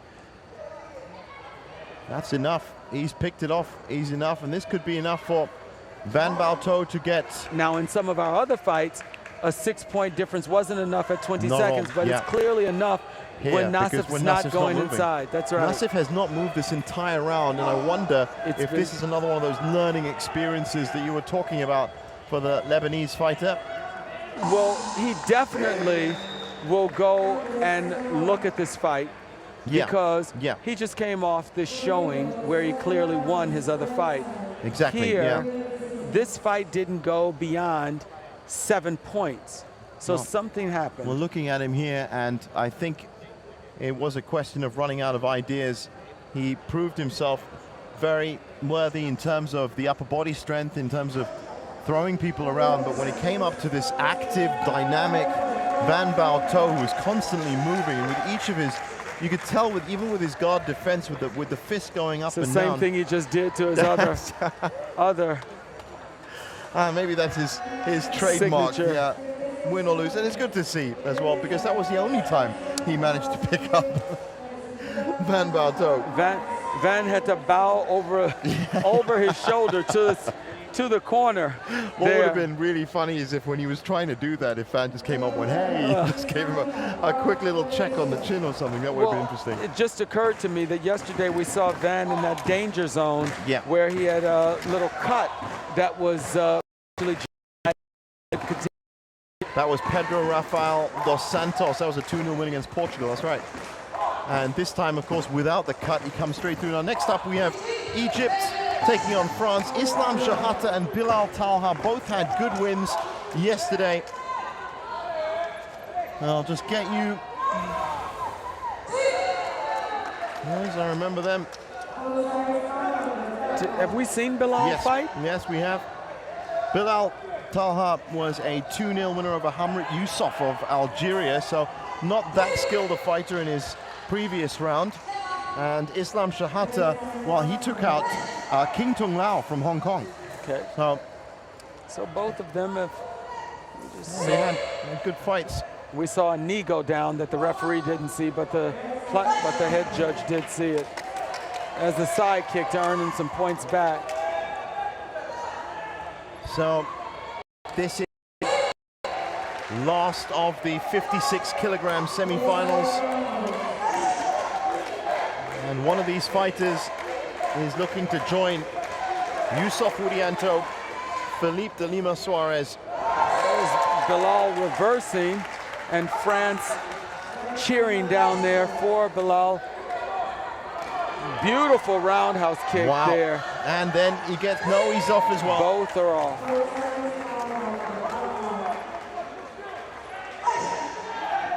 So now there's a lot of the French team that have grouped and camped in front there, supporting their fighter. Islam, let's see, both down. Islam was slightly ahead there. He's slightly ahead. Yeah, he is slightly ahead, just by a couple of points though, nothing really. With a minute, Bilal can turn this around. Oh, beautiful throw, beautiful throw from Islam. This is beautiful. Let's see if, look at that from Bilal to fantastic. answer it. Now, what a competitive fight we have here. These are the kind of fights that you hope to see as we come close to the end of our day. There's a push kick to earn some points for Bilal, and there is Islam taking him down. So that push kick earned Bilal 2 points. Islam got one of those back with takedown on top. And look at that combo. Didn't really score, but someone saw it. Someone saw something, and there Bilal is going to take him down again. Well, that was a good coincidence there that he went down for the takedown when the spinning back fist was coming. It's interesting, though. One judge has Islam clearly ahead. 10-6, that's right. So this is where Bilal really needs to make something happen in these last 13 seconds so that he's not one round down. That's right, he just needs a beautiful good combo. Side kick there from Islam. Islam's making it difficult because he's stretching it out. Well, I wonder if Nassif Azar is watching this. These were two fighters moving towards each other, moving around each other and finding the opportunities. It is overwhelmingly towards Islam Shahata in the end, but actually if you look at it, 8-7, 10-6, 7, 11, 14, those point, one so punch it's off. Conceivable that he could have had a split decision on 3 of the judges. Yeah, and that would have been very interesting. And those are the margins which we're going to get even more tighter too. Now, coming up after this, Islam Shahata is now 1 round up. And that is, I think what you got up to see is the fervent French support yesterday of the rest of the French team. I think that's Kevin Petchy, actually, who is now out of the competition. I think that's him. But after this, we have those double fighters, those fighters that are from the men's. I think that's Kevin Petchy. Yeah. Yes, it is. Yeah, they realize that while Bilal lost the round, he was very close. Very good round for him. They are hoping that this motivation from them is enough to push him on. And that also looks like Johan Ben Bedra down there as well. So almost the whole French team. Beautiful side kick that should earn him points. While he looked for the throw, they both went down. These points have put Islam up. Very slightly. Still no score for Bilal in this round. Bilal has a little bit of a height advantage. His legs certainly look longer, yes, definitely. But he's not been able to use them to reach Islam, which says something about Islam's groundwork, his footwork. Oh, he's moving out the way. He's definitely the taller fighter for sure. So here's a contrast him off. where you saw some of your fighters from Iran that were able to use those long legs. Yep. Well, I think the big one has to be Sharbano Mansouri, and that was incredible. I'm looking forward to her semi-final. Beautiful top there. Pulled up with roundhouse. From Islam. And he gets the takedown. So still not a single point. That's right. Bilal hasn't been able to mount a point. Oh, we have a medical emergency here. Oh, we have a cut. Well, he was taking a bit of a pounding, but not really. When he punches or kicks, it looks, there's the nose pack again. I have a funny feeling it might be. Not only that, but it's out on the lay tie. So yeah, it's definitely. Novita's, as we said, No, that's a heavy bleeding cut he's got there. And I wonder, what do you think, Tony? Is that the kind of callable? It might be too much. It's 1 minute left in the fight. You said it's a long time in Sanda, and that's a lot of blood that's coming off that nose. He must have caught something. Well, what'll happen is even if they stop it here and it goes back in and starts to bleed again, it's too much. They'll call it. But with no points on the board, this is the kind of fight that if Islam mounted a point, might have called it for safety reasons. But he's just taking it down. What a way to get back on the board and have 2 points. 2 points finally. In. So we're in a very close, and the side kick has given him 2 more points. So he's now even with Islam. This is very much something that Bilal can take and hold on. Islam sheer determination, but that's just 1 point. 1 point. Somehow, one of the judges didn't score some of those. 2 of the judges didn't score. It is strange that wasn't seen, but it looks like there's a little bit more blood that's turning up here, and this would be a shame if we. It's possible now they've had the lead medical official to decide whether it's something that's treatable or not. So he came out. And there's, I think, yet more blood on the late tie as well. That's the problem with injuries to the nose and just above the eye. The soft tissues there so it looks do lead to a lot of. They're packing it to try and stop it, but they'll only allow so many medical emergencies, or so many treatments, I should say, before they decide to call it. I'm interested here. All 3 judges have scored the technique, but 2 of the judges didn't see the technique. And now the head judge has asked the chief medical person where we are, and he said go on with the fight. Just got a shot of the French team watching as well. Oh, massive. That's 1 point. That just edges him up, but still he's within striking range if Bilal was able to mount something. That's sheer determination, as you said, to pull him over. That's right. He got one of those points back. It's 30 close. seconds is doable for. Oh, wow. What a slip. So that one, he just sort of gave away 2 points there. It's unfortunate slip for him, and Islam is going to try to maximize that lead. That's amazing how Islam managed to keep his legs out the way that. 15 seconds. But Islam is full of energy. Look at him. Yeah, he is definitely the more active of the fighters. He's trying to be pushed off. He gets the reverse. That's what you talk about, fighting to the last very second last there. second, it's true. Islam took him down with 4 seconds left. And that's clear. And which is a probably good thing with the medical emergency. Well, but kudos. He realized he eked himself out of that. France, a lot of guts there with an injury, still fighting it off. 2 medical treatments. Egypt came through. Look at that.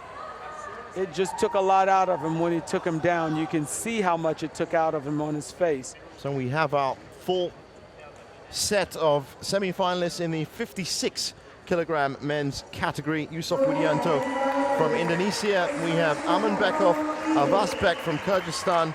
We've got Van Bao To from Vietnam, and we've got Islam Shahata from Egypt.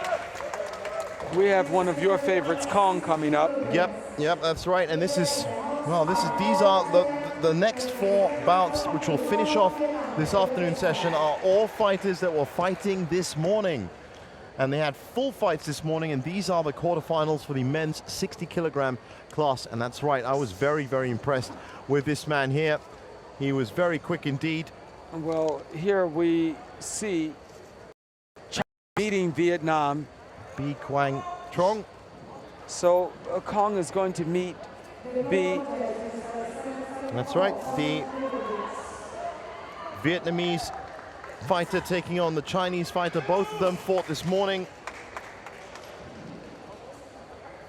Did Bui fight this morning? Yes, I'm Yeah, I sure he did remember. as well. Okay. Let's find out exactly. So Yes, he let's did. He was see. a 2-0 winner over Chen Hao from Hong Kong. Okay. And Was fighting Kong, a very different fighter now. and Kong took out Lucas Luciano Pereira from Brazil in fashionable style, if I may say so.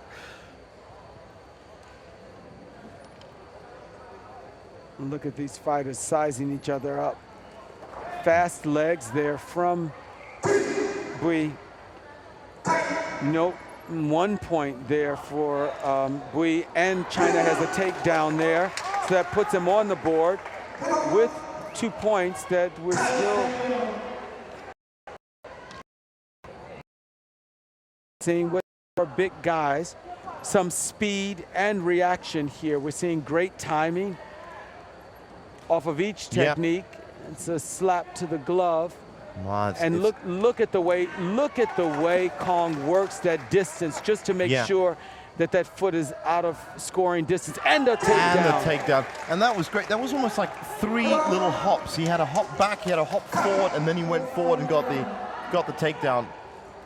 And not surprisingly, good points. Well, Bui got him down. Bui got the takedown. He got one of those points back. And the judges, as you said, just looking and pointing up, just 1 point ahead is what they said to Hong. That's right. And that's why he keeps closing in. Look at those hands. He's a strong lad, Hong Xing Kong.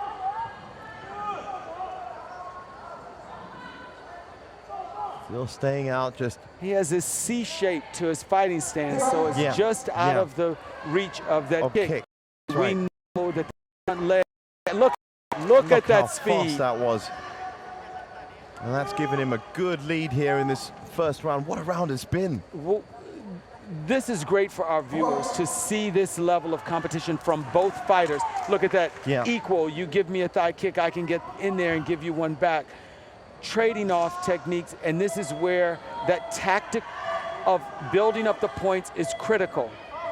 Yeah, and the strange thing is, it looks like it's a non-engaging fight, but look at the points and you realize that everything that they did attempt, they completed. So it's what you were saying before about some fighters going and expending a lot of energy and moves and not, it may look a little bit more active, but this was a tactical, played out and performed. He took a roundhouse kick and turned it into a takedown.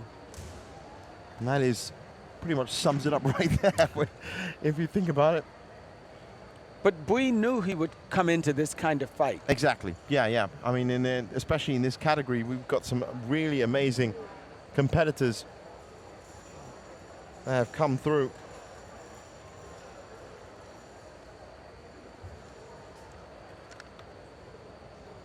So we should be seeing Abdul Haris Sofian, Francisco Solis, Yat Santo, if I remember rightly.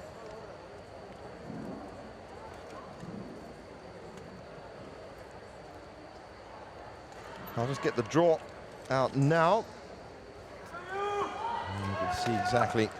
We're in for another exciting round here because it was beautiful to watch. It's not, I can see what you're saying now about how this is the kind of Sanda that should really be pushed around the world, and a lot of people should see, because it has that, it incorporates the cat and mouse, the style and effective techniques as well.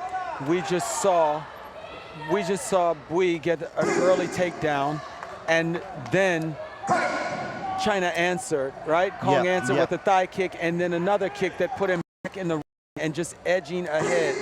So he has made sure that he kept his score up so that he's at least even or above, and if only by 1 point. And it must be so much more difficult for the coaches between Beautiful roundhouse kick from Bui. What a kick that was. It must be so much more difficult for the coaches between the rounds. That's 2 thigh kicks that his corner told him. 2 punches if he... Look at that, he was in the air off both feet. The air off both feet. But these guys are almost evenly matched, with 1 or 2 judges seeing them one or the other. That's a roundhouse kick, and he's just... Big kick, he's left himself open. Wow, he got the roundhouse kick. Kong couldn't get him off the platform. He was trying to get those 2 points back.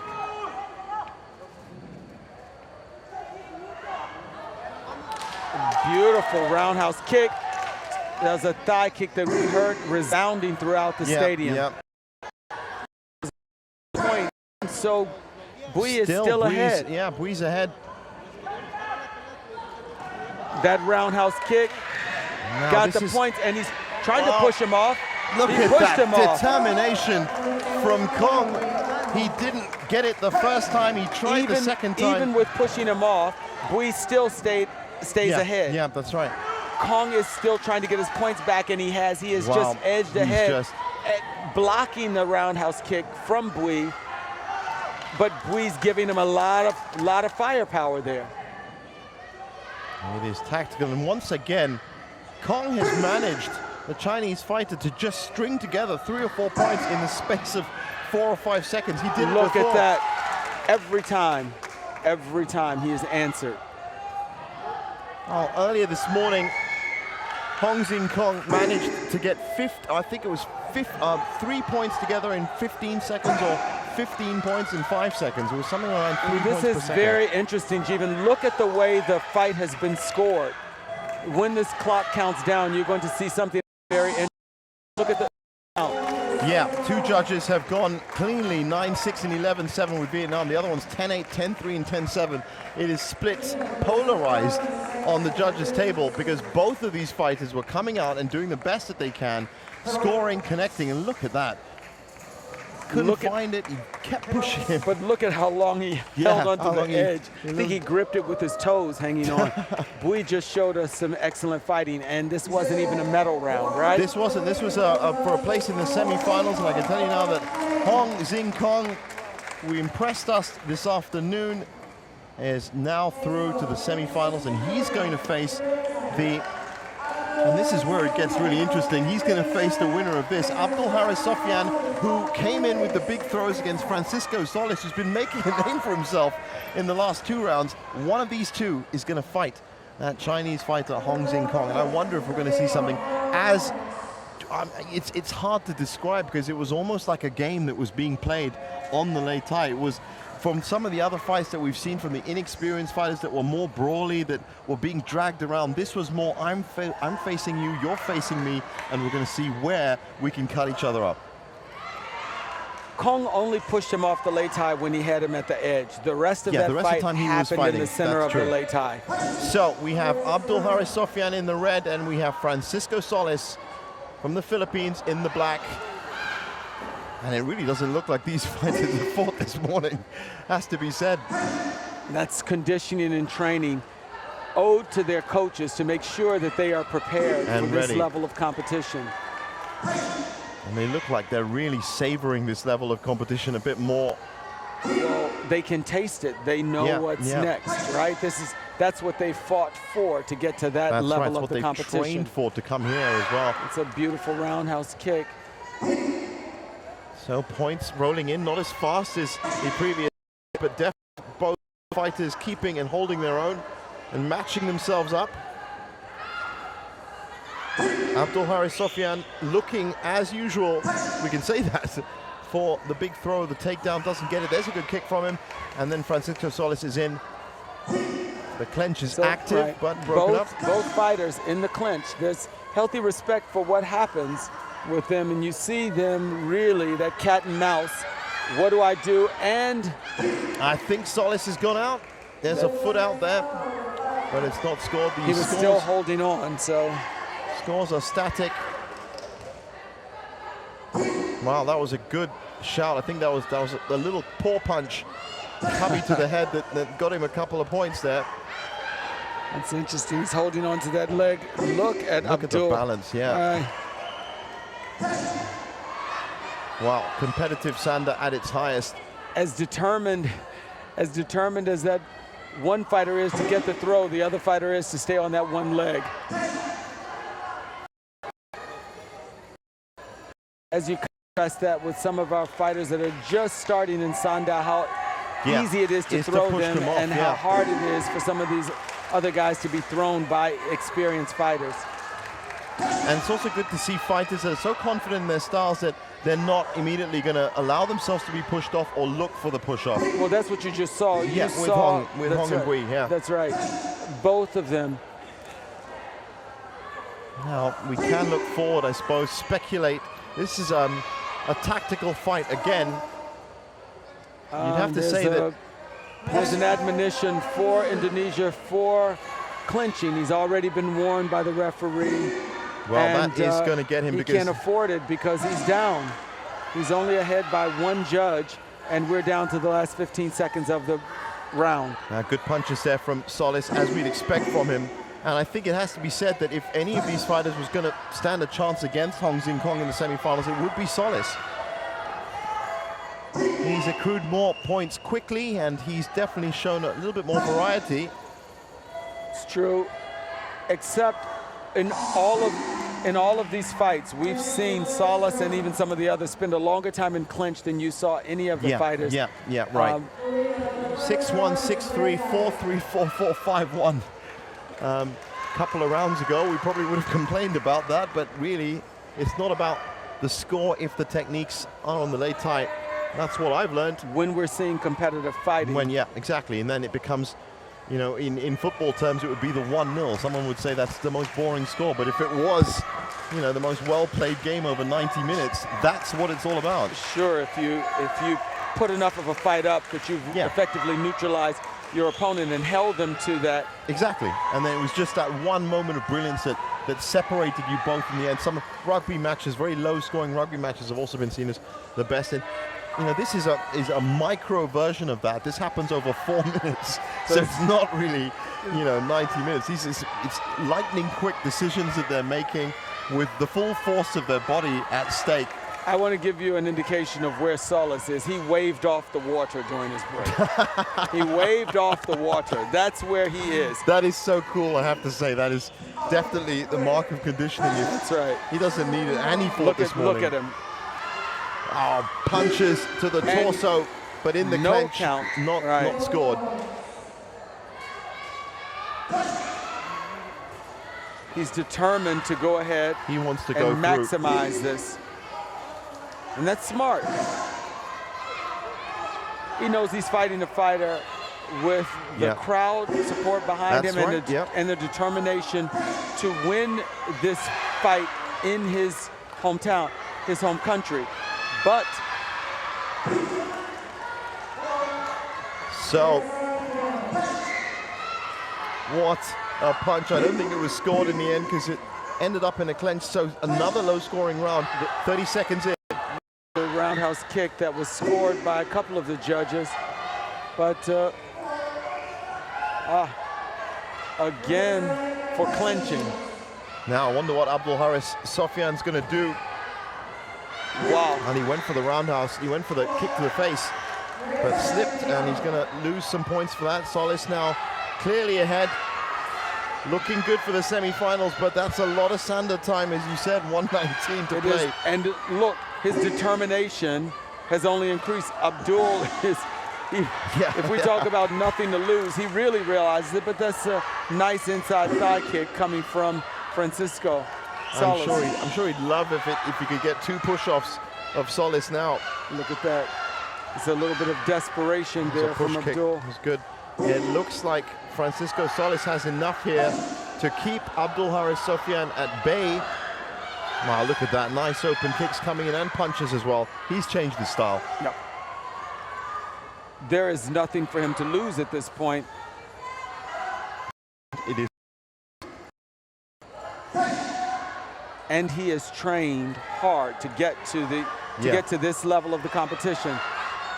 Oh, look at that. He's giving it all. And I think we're going to see everything from Abdul Haris Sofyan these last 30 seconds in front of the hometown Indonesian crowd.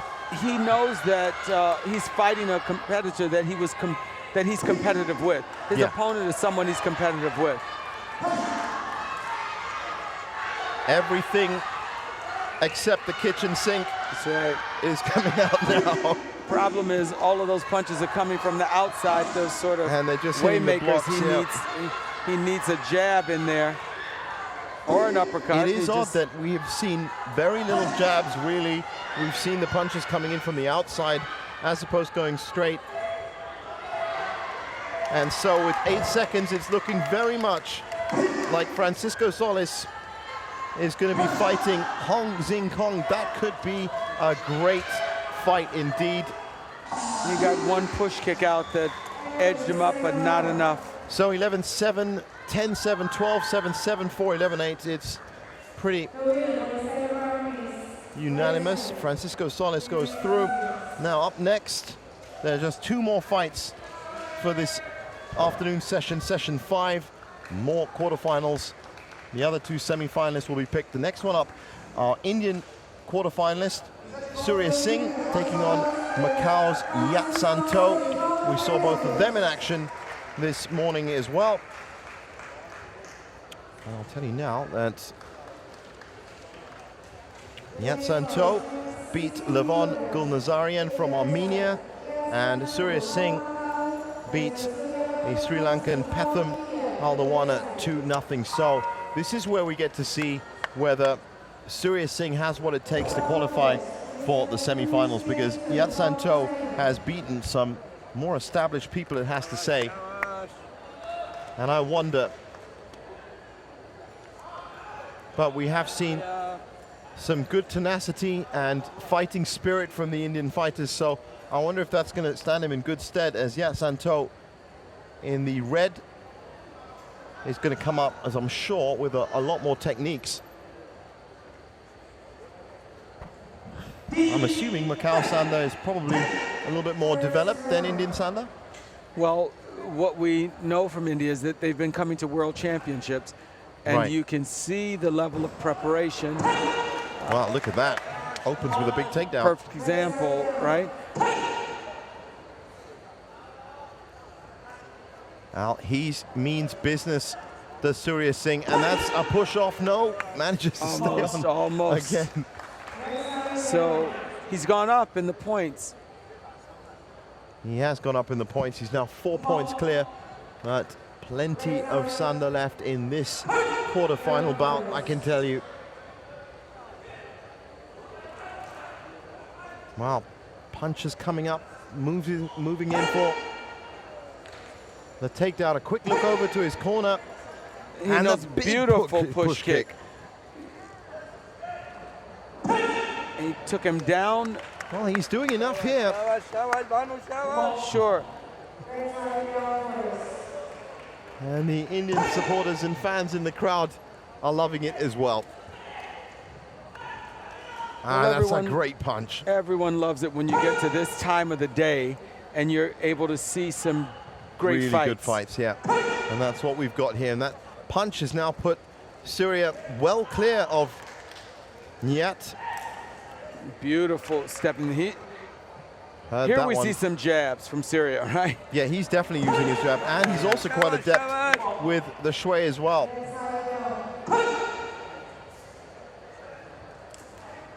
Beautiful Could step it be in. we see an Indian fighter in the semi-finals of the men's 60 kilogram, highly competitive class, and so enjoyable to watch. He's not afraid. Well, we saw Ian, and he didn't have a fight that was, you'll remember much better than I, but I remember him struggling just a little bit in the fight. Against Levon from Armenia, yes. Right. Yes, So he definitely didn't show this fighting spirit. It's almost as if Surya knows that this fighter may be a lot more experienced than his Sri Lankan opponent beforehand. He's coming out with that fighting spirit. He's just 200%. He's doubled it up. Yes, that's right. And look at him. He's double digits on He's 4 double digits out of 5 judges, and one more punch like that one should push him through. Well, it wasn't scored by that judge. He All fought the out other of the judges clinch. did. Both of them fought out of the clinch. But look at the speed of his technique compared to his opponent, and that jab So that went jab straight. is, well, a lot of Look at that. classic, and then he goes for the push. Wow, Macau a little experienced and knows to circle around, so Beautiful it was already scores. on the inside. Beautiful score. 17, 10, 10, 13, and 13 with 4 seconds left to go. This has been a phenomenal performance from the Indian fighter. Well, this answers your question about India and where they stand in terms of their development. Here's a good example to those countries to see the development that's occurred over the years. And this could be one of these kind of, you know, it's impressive when you said that they have been to World Championships, so that experience that they learned from the previous ones has now brought them here, and that fighting spirit has to be said. If you're moving forward, he's confident enough with 2 or 3 of his techniques, and probably get caught out with a couple more, and there's that confused look from Sanda. He doesn't know where to go here. That's crazy. His coach is That's actually crazy. His coach is talking to him, and he's really focused down there. Well, that's just looking around. He definitely knows. This is a special moment here for him. Yeah, he's it's coming a very, very special moment for him. One round ahead in these championships, on to the next, potentially on to... Well, I won't give you the big news just yet. Let's see how he does in the second round. The only thing that separates him from the next level is 1 round, so that's what you saw in his eyes. That's right, yeah. This is really almost within my reach. So once jumps back well. Look at those hands from Macau, and pushed off though. Well, that's a push off, and now we're getting close. I can tell you he's about to face possibly the defending world champion Ali Magomedov in the semifinals, which is definitely going to test him, because that's the man that opened his routine earlier with the spinning fists. And we're about to see him take on Francisco Martins, all right? Yes, De Souza Ferreira, that's right. But you know, I will tell you, sir, take if he can. Exactly, I mean, in terms of setting a legend, if he could take a round off the defending world champion and former gold medalist from the 12th World And the way he's fighting, that's it, it's done. Off twice. Wow. That was just 1 point. Well, he's disappointed that he was pushed off. He's disappointed that he was pushed off, but he had a very determined fighter in Surya. He's disappointed, and he's winded. So, Surya Singh is in the medals, or the medal contention for the 60-kilogram category, and that's going to make his team very, very proud as well. That India has come so far in terms of sports. They currently are moving ahead as a sporting nation. This is going to really help them as well. So we have the defending champion, Ali Magomedov from Russia, against Francisco Martins Ferreira from Portugal. We all know what Ali can do, and I'll just give you an update as to what Francisco Martins can do. He was in action this afternoon as well, and he beat the Austrian Thomas Raffitzer 2-0. That was a very tame fight for him. He's going to be up against it here. And as for this man here, Ali Magomedov, well, you said it yourself. He's come on. He opens his fight with 2 of the most difficult routines. Techniques, and I wonder if he'll do that again now. So here we have big match and the last match. Big match and the last match of the session. Both of those guys, look at this. And you can see one fighter is very steady on his feet, all right? Another fighter, you will see. Francisco's in the red, Ali's in the black. Right, you'll see a lot steadier footwork from Ali. Yeah, for sure. As we move forward. There's a little bit of a bounce there to Francisco, and there's an example of what I'm talking about. That was a easy. Francisco's weight is on his feet. There's the back fist again. Back fist. Good combination. He's using the jabs as well. Sure. With the bouncing, Francisco's not going to be able to stay grounded to generate any power off of the technique, because his power is up. It's not grounded. Look at where the weight is distributed. Absolutely beautiful. He just punched him off of the lay tie. He's punched him off the lay tie. So not only does he have the wild card, what impressed me was the move before that, when he caught the leg, got the punch in, then went for the takedown, and that was the combo. This is a fight that may be stopped if Right. the point differential, because we're into double digits in And yeah, 55 exactly. seconds. But also Well, that was almost some of that power. a flying punch, I saw almost. Sure. It looked like it with the shoulder coming through as well. Then he's See very this quick. sort of frenetic energy yeah. that Francisco has. He's really trying to make something happen, but look, he's about to be pushed off the lei tai again. Watch. It's not called. It's reactive and We just saw we just big hits, big hits. We just saw Ali lead in with an uppercut from outside the fighting zone, right? It is looking like a bit of a spa, and he's hit double digits as you'd expect already. He's just trying to protect. He's off the platform twice so already, right? With 15-1, 15-1, 12-1, 12-0, and 14-1, he would have won the round anyway. But instead, he goes for the 2 push-offs. And it's what you were saying. It looks like it's a sparring session for him. Well, it's a sparring session, but it's not a sparring session with someone who has the same level of grounding on the lei tai that he has. But by having that solid footwork, though, it means that he can really transfer his power really well and very quickly. Well, you know, Francisco hasn't felt the heaviness, the weight behind some of his punches. Anytime you have someone leading in with an uppercut there, you know that they're able to get in and out. Possible fought a fighter, hasn't faced a fighter like exactly. a champion like this. And it's a so good what experience. do you do? What do you do, right? So he's hung in there for a round. Ali hasn't sat down at all because he hasn't expended a great deal of energy. And he didn't sit down this morning either. Right. So. And that's a lot. I mean, it's been a long day, it has to be said. There's a lot of Sanda today, and he's been training between the fights as well. That's right. So what Ali has to do is use this for warming up. Look at his hands. Beautiful. He's practicing some punching. He's at the edge. He can push him off, and he does. And he does it with a push kick. Right. It's not even... So he's doing this for the semifinal, and he's doing it for the final. Right. Because he doesn't get to warm up with the fighter. Unfortunately, he's not warming up with the fighter. He's just ended the fight in 20 seconds. 20 seconds, and he did it just by literally finding the standing leg and that point on it. So a really easy, solid, and confident win. And look at the pace he's walking around. I swear he hasn't broken a sweat. Well, 2 fights. The advantage is he hasn't broken a sweat. The disadvantage is the next fighter he fights will be a tougher fighter, but what Ali knows is that he's been to the platform as a gold medalist. So if he didn't go backwards in his training, then he knows he has the goods to be successful even in the next round. It could also be because knowing if he'd gone into a 3-round fight, is his second fight here, he might even be leaving himself as quite weak for the semi-final. So get rid of it early, and then he can get his break and go and have He's well dinner. conditioned. There was no need for him to even show all of what he is.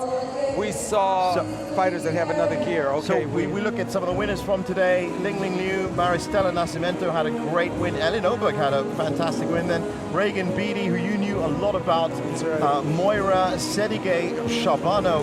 We're really looking forward to her semi-final. Delphine Walla and Hergy, they are the semi-finalists from the first 2 classes of category. And then as we can see here, there were those one-off round robins from the 70 and 75 kilograms. And then that is how it looks for the 60 kilograms. Hong Zing Kong, Francisco Solis, Surya Singh, and Ali Magomedov are our semi-finalists in the 60 kilograms. That's going to be absolutely huge. So for us right now, it is time. Oh, hey, look. Hello to everyone. Look at that. Yes. From Tony and myself here, we'll be back tomorrow morning. And right now, just stay tuned. Plenty more to come on World Wushu TV.